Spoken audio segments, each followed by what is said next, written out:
we advise deals with some heavy topics and subjects, such as mental health, suicide, sexual assault, and more. Please listen at your own discretion and please seek professional help if you are struggling. Thank you and enjoy the episode.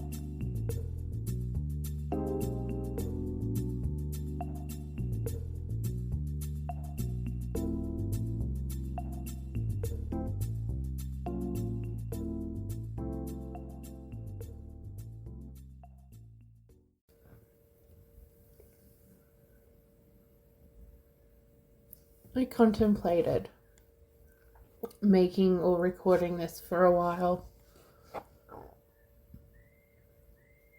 I don't even know if I'm going to actually release this. So if you're hearing it, ta-da, I released it.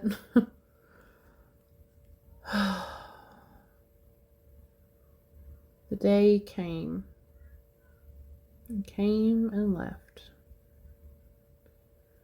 He passed away. I found out Friday, which was the 29th of September. I got a call around 10 o'clock in the morning. No, maybe earlier, from my dad. I had 2 missed calls, and as soon as I saw him, I knew. As soon as I saw, I was like, okay, 1 call, fair enough. 2 back to back. And that was right. At first, I didn't even want to call my dad back. I was like, if I don't call him, I don't know. And if I don't know, then I don't have to deal with it. As selfish as that is. But I did. I called him. And I was right. My grandfather had passed away the night prior, so the Thursday. Thankfully in his sleep.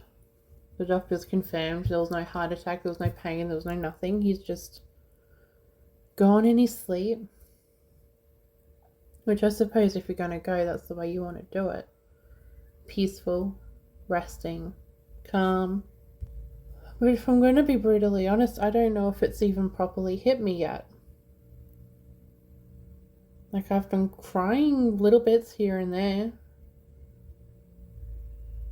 You know, I've just mentally, I don't know how to really deal with it. And it goes back to previous episodes where I've spoken about how, do I go to visit him or not? I'm so fucking glad I did.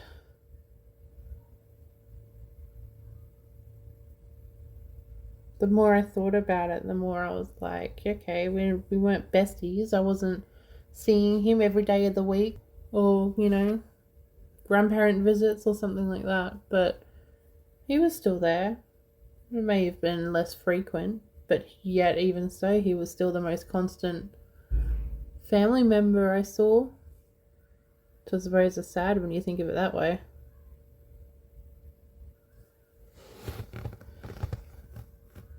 I just don't know how to feel. Like, for example, today I've had a fairly decent day. Nothing's happened. I've worked. I'm working now. Well, sort of. It's at the end, but it's just been so up and down.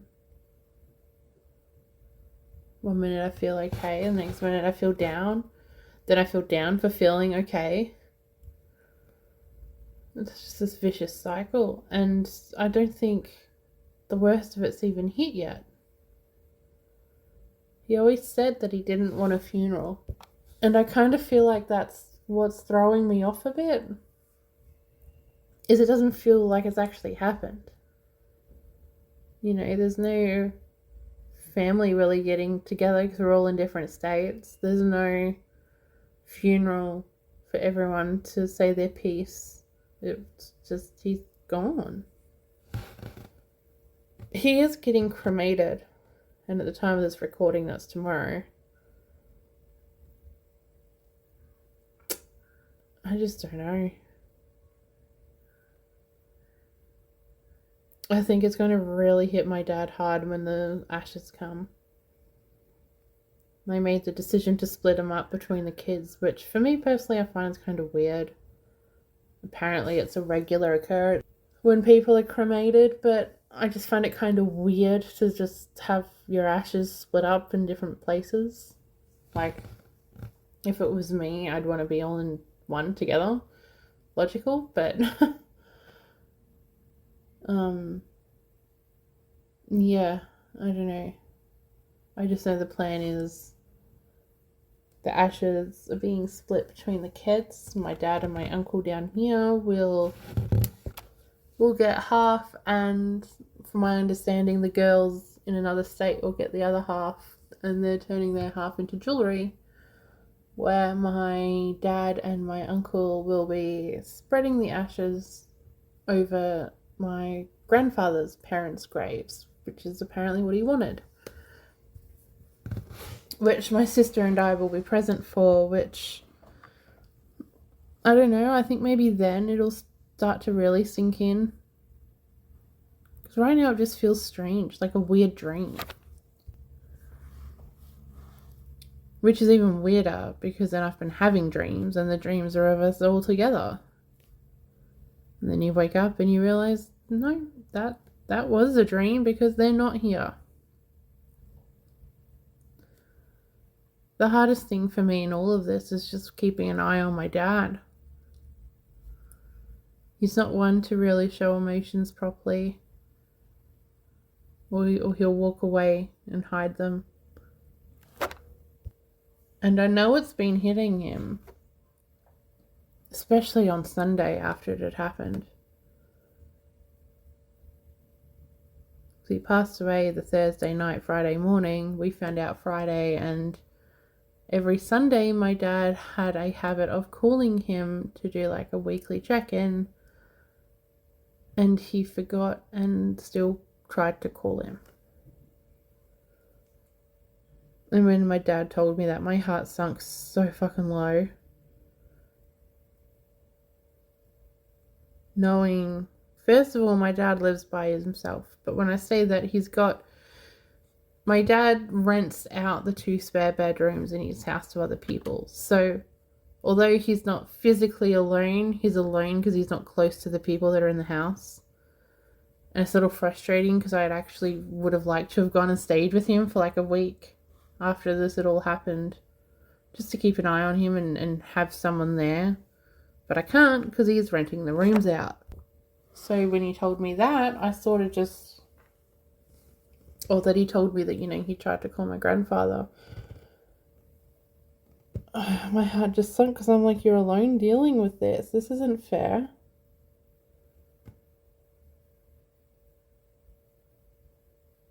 It's just weird. It's just really fucking weird.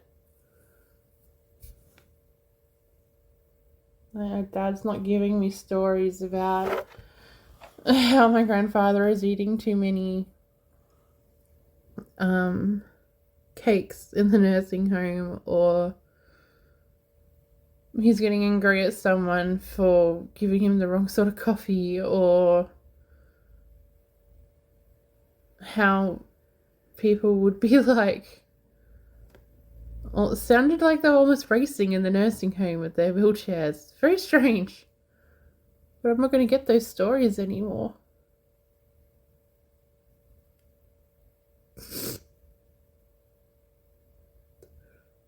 And even though that they came from my dad, who was relaying them from my grandfather, it was still something.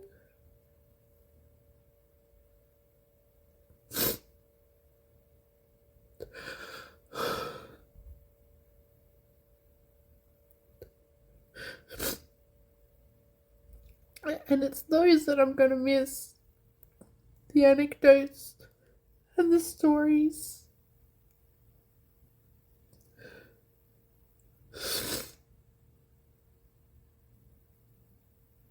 It's just really hard.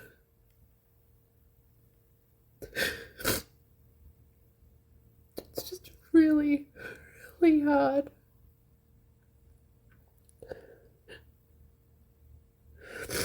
And I've had some of the best support I could ever ask for from particular people during all this, but it's just,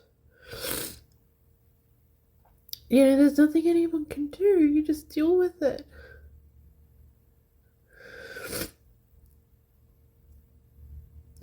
I don't want to be that person moping around, and I don't want to be that person wondering, oh, what if I'd had that, connection with him? What if I had tried harder? What if?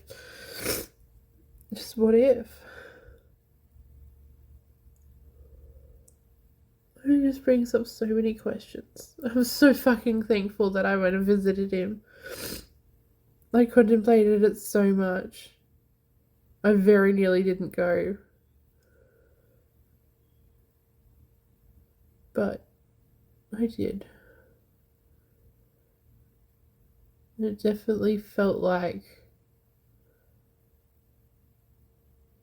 at least I got to say something. It doesn't feel like I said goodbye, and I think that's the hardest part. Because how do you say goodbye to someone who's still there? I flew there, I saw him, I spent the time with him. But although you're going there as a possible goodbye, and the possibility that's the last time you see that person, you're not going to sit there and have that vibe the whole time you're there. You're not going to be like, hey, grandfather, I hope you're well. I know you're not, but just so you know I'm here in case I never see you again. It's just, you don't want it to be, you don't expect it to be, and then it is. And it's like, now what? Oh.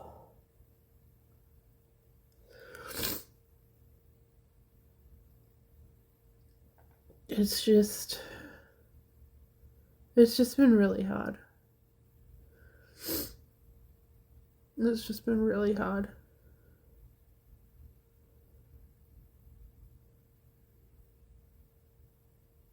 Sitting here trying to work has been, like, in one way it's good, it's a distraction. In another way, I just want to punch the computer screen and walk away.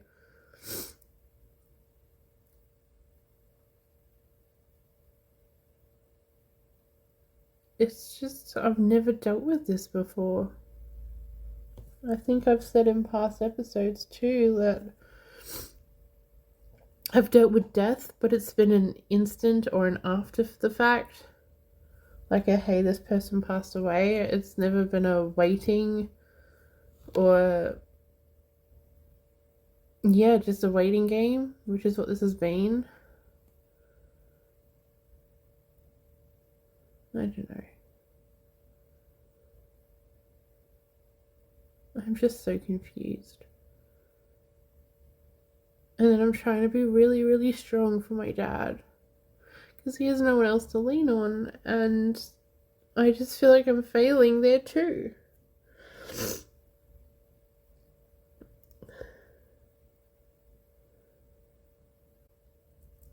When my sister has her kids and they've, provided a distraction, and my sister, much like myself, we're not very good with handling death. So the more we get distracted, the more we push what's going on aside, and the more we push it aside, the worse we get. And we're both aware of this. We've had this conversation with each other. But we don't know how else to deal with it. And at the same time, we kind of don't want another way to deal with it. But it's not healthy.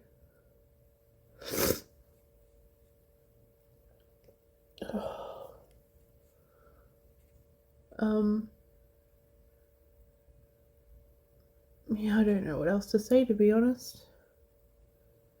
If this does reach the light of day, then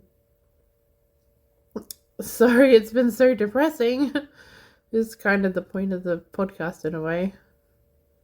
I do want to say thank you to all of you guys who listen. I've said this before, that this is more like therapy for me, and I don't mind if 0 people listen or 100 people listen. However, I have had some really lovely messages come to me recently in relation to the podcast and how you're enjoying it, for lack of a better word. I just want you to all know that I appreciate it so much.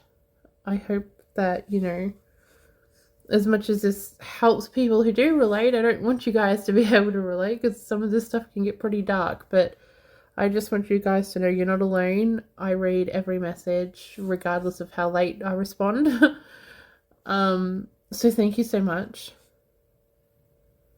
I don't know if this goes out, I don't know if there'll be another one in 2 weeks on a regular basis back again. Just yet, I'm dealing with everything. My mental state before this was kind of fucked anyway, so I've just got a lot of stuff I'm dealing with at the moment, but I will leave you guys to it. Thank you so much for listening. I hope you have a fantastic day, and you will hear from me when you hear from me. Yeah, thanks guys. Hi, like what you heard? Need a bit more Nuggiez in your life? Then come follow us on all our socials. That's at SSNUGGIEZ pod on all socials.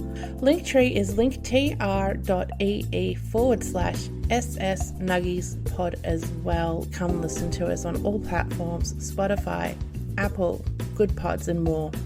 Come on over, we always need an extra hug. Listener discretion is advised. This is not for the faint of heart. We deal with all topics, so just be aware. But come on over. You're always welcome.